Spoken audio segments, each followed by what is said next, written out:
साल के बाद भी जरूरत पड़ रही है, इसका मतलब क्या है?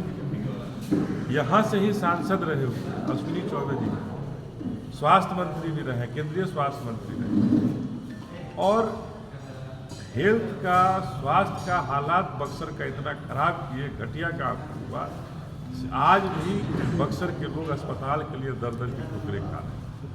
अगर कोई बीमारी होता है उनको रेफर किया जाता है पटना मेडिकल कॉलेज, लोग यहाँ से बनारस चले जाते हैं। तो बड़ा शर्मनाक स्थिति है हमारे बक्सर के लिए कि हम बक्सर के वासी हैं और बक्सर में एक अस्पताल ऐसा नहीं है जहाँ लोग अपना इलाज करा सकें। उसी को कुछ समय के लिए कि अगर हम बक्सर के लोगों के लिए एक दिन हेल्थ कैंप लगा कर देखें, और ये हेल्थ कैंप हर प्रखंड में लगाया जाएगा। अभी तो बक्सर में लगाया जा रहा है, और उसके बाद 30 तारीख को है बक्सर में, 15 तारीख को 11 बजे से वो हेल्थ कैंप लगेगा रेलवे मैदान में, और उसके बाद हम लोग पुनः वहाँ के बाद हर प्रखंड में लगाने का काम करेंगे, जिससे कि लोग, हमारी माताएं और बहनों का जो दुख है, उस दुख को, उस दर्द को हम लोग कुछ समेट सकें, कुछ कम कर सकें। और चूँकि यहाँ के जो जनप्रतिनिधि रहे हैं, जो जनप्रतिनिधि हैं, वो इतने संवेदनहीन हैं कि उनके अंदर संवेदना मर चुकी है। कोई भी संवेदना बक्सर की जनता के प्रति, बक्सर के लोगों के प्रति उनकी संवेदना नहीं है। आज आश्चर्य होता है कि रथ घुमा रहे हैं, राम मंदिर के लिए वो रथ घुमा रहे हैं, लेकिन बक्सर के जनता के लिए उन्होंने कौन सा रथ घुमाया, ये सवाल है हमारे। राम मंदिर की स्थापना भारतीय जनता पार्टी और अश्विनी चौबे नहीं कर रहे हैं। ये राम मंदिर हम भारतीयों की आस्था हो सकती है, भारत में पैदा हुए हिंदुओं के गर्व की बात हो सकती है, लेकिन न जाने भारतीय जनता पार्टी के लोग ये क्या कह रहे हैं कि हमने बना, हम निमंत्रण दे रहे हैं। अरे निमंत्रण देने वाले आप कौन होते हैं? ये भारतीय जनता पार्टी के लोग निमंत्रण देने वाले कौन होते हैं? ये आश्चर्य है। ये कुछ लोग कह रहे हैं कि राम जी को हमारे प्रधानमंत्री वहाँ रखेंगे, ये करेंगे। तो राम जी तो अगर हम हिंदू हैं तो कहा गया है कि सृष्टि की रचना करने में राम जी का ये रहा, और अब इससे कहा जा रहा है कि नहीं, नरेंद्र मोदी जी राम जी का स्थापना कर रहे हैं। तो ये ऐसा लगता है कि कहीं ना कहीं हमारे हिंदुत्व को ये छोटा कर रहे हैं, बौना कर रहे हैं। और राम बड़ा है या नरेंद्र मोदी बड़ा है, राम बड़े हैं या भारतीय जनता पार्टी बड़े हैं? फैसला इस बात का होना चाहिए कि अगर हम हिंदू हैं तो हम भारतीय जनता पार्टी में रह करके हिंदू हो सकते हैं, ऐसा नहीं हो सकता। हम राम जी को मानते हैं, राम जी में हमारी आस्था है, तो नरेंद्र मोदी में आस्था होगी ये कहना गलत होगा। और नरेंद्र मोदी में आस्था होगी तभी हम हिंदू हैं, भारतीय जनता पार्टी में आस्था होगी तभी हम हिंदू हैं, ये गलत अवधारणा पर चल रही है। और ऐसे जो लोग रथ घुमा रहे हैं उनको हम कहना चाहते हैं कि आपने जो सरोकार उठाया था बक्सर लोकसभा में कि हम बक्सर के लोगों का कल्याण करेंगे, पिछली बार भी हमने कहा था कि आप 5 काम गिना दीजिए, आपने एक काम भी नहीं गिना। तो क्या रथ घुमाना ही आपका काम था क्या आप रथ घुमा रहे हैं और मिट्टी ले जा रहे हैं? बक्सर की मिट्टी को, हमारी पाक मिट्टी है, साफ मिट्टी है, उसको अपवित्र करने का काम अश्विनी चौबे जी मत कीजिए। हमारे बक्सर के लोग बहुत संवेदनशील लोग हैं, उनकी संवेदना के साथ आप खिलवाड़ कर रहे हैं। इस खिलवाड़ को बंद कीजिए।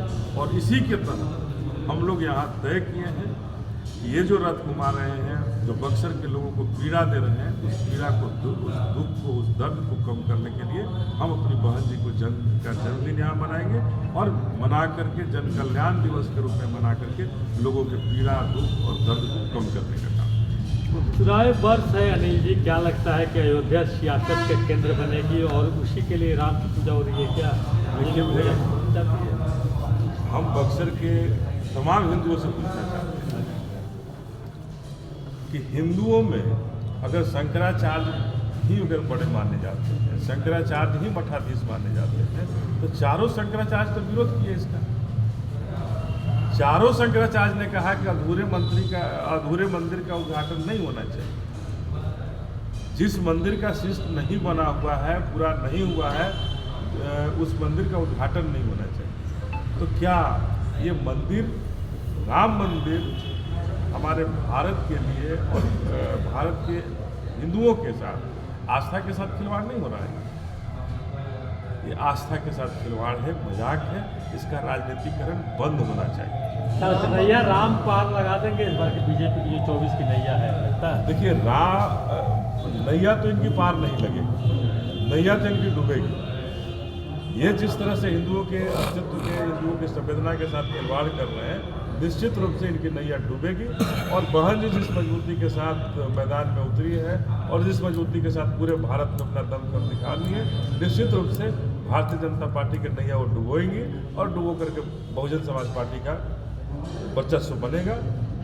सर, जिस तरह से इंडिया गठबंधन की बात कर ले या एनडीए गठबंधन की बात कर ले, तालमेल को लेकर के भी जिस तरह से खींचतान चल रही है या अनर्गल जो बयानें जिस तरह से आ रही है, क्या कहेंगे 2024 को लेकर के जिस तरह से दोनों गठबंधन में घमासान मचा हुआ है? देखिए, दोनों गठबंधनों के बारे में मैंने पहले भी कहा है कि ये ठगबंधन है।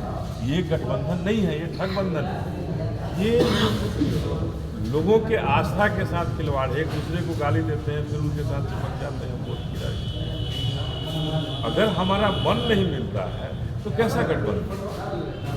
तो केवल सत्ता के लिए ये गठजोड़, सत्ता का गठजोड़ कभी भी जनता के हित में नहीं हो सकता है और जनता को आगे नहीं बढ़ा सकता है। आज वही हो रहा है। ये जो गठजोड़ कर रही है भारतीय जनता पार्टी हो या कांग्रेस के लोग जो है गठजोड़ जो कर रहे हैं, ये दोनों ही गठजोड़ भारत की जनता के लिए, भारत के लोकतंत्र के साथ खिलवाड़ है और लोकतंत्र को खत्म करने के एक रास्ते पर जा रहा है। सफाया हो जाएगा इस बार? निश्चित रूप से भारतीय जनता पार्टी का इस वक्त सफाया हो। राजद के नेता राम मंदिर को लेकर, राम को लेकर अक्सर विवादित बयान दे रहे हैं, इसको आप किस रूप में देखते हैं? देखिए, कर रहे हैं या क्या कर रहे हैं? मैं ये कहना चाहता हूँ कि जिनकी जहाँ आस्था है, उस आस्था के साथ किसी को भी खिलवाड़ करने का अधिकार भारत में नहीं है, संविधान में भी नहीं है। चाहे हम जिस धर्म को मानते हैं, जिस भगवान को मानते हैं, मजहब को मानते हैं, अल्लाह को मानते हैं, तो हम जहाँ मानते हैं उस आस्था के साथ किसी को भी खिलवाड़ करने का अधिकार भारत के संविधान में नहीं है। अगर कोई कर रहे हो, गलत कर रहे हैं। हम बाबा भीम को मानते हैं, हमारे भगवान बाबा भीम हैं जिन्होंने हमें बहुजन समाज को सब कुछ की आज़ादी दिलाई। तो हम जिसको मानते हैं, भारत के लोग जिसको मानते हैं, उसके आस्था के साथ किसी को भी खिलवाड़ मजाक करने का अधिकार नहीं है। और अगर कोई कर रहे हैं, अगर कोई राम को ही अपना सब कुछ मानते हैं, तो किसी को उसमें नहीं खिलवाड़ करनी चाहिए। राम खराब नहीं हो सकता। जो कल्पना की गई है वो उस राम की कहीं खराब नहीं कहा जा सकता है। अगर किसी की आस्था है राम के अंदर, किसी की आस्था शिव के अंदर है, तो आस्था उनकी है, उनकी रहनी चाहिए। उसके साथ कि नहीं ऐसा नहीं हो सकता है, ये कहना निश्चित रूप से गलत है और संविधान की। ठीक है। कल आरजेडी के एक नेता ने कहा कि जो सरयू नदी बह रही है, बौद्ध भिक्षुओं के सिर काटने के कारण वो नदी बहा है। यहाँ तक विवादित बयान दिया है। देखिए, ये सब तो क्या कहिएगा, ऐसा विवाद अगर नदी में अगर खून से ही लाल होना चाहिए था ना, तो पानी क्यों आ रहा है? और कब कटा गया था, कब काटा गया था? बौद्ध भिक्षु कब थे वहाँ और उनका सर काटा गया, तो आज तक पानी क्यों आ रहा है? खून ही रहना चाहिए था। तो ये सब ऐसे नेताओं पर कार्रवाई होनी चाहिए। निश्चित रूप से ऐसे नेताओं पर कार्रवाई होनी चाहिए। और ऐसे नेताओं को केवल मीडिया में बने रहने का एक बीमारी है कि कुछ हम अनर्गल बयान दे देंगे, मीडिया में बने रहेंगे, मीडिया में लोगों को दिखाते रहेंगे, छापते रहेंगे और हमारा नाम होता रहेगा। ये एक स्टंट है और उसी स्टंट पर ये लोग काम करते हैं। अनिल जी, आपने अश्विनी चौबे पर आरोप लगाया कि उन्होंने विकास नहीं किया। अभी चुनावी वर्ष से अभी मैदान में है, आपका मुख्य एजेंडा क्या होगा विकास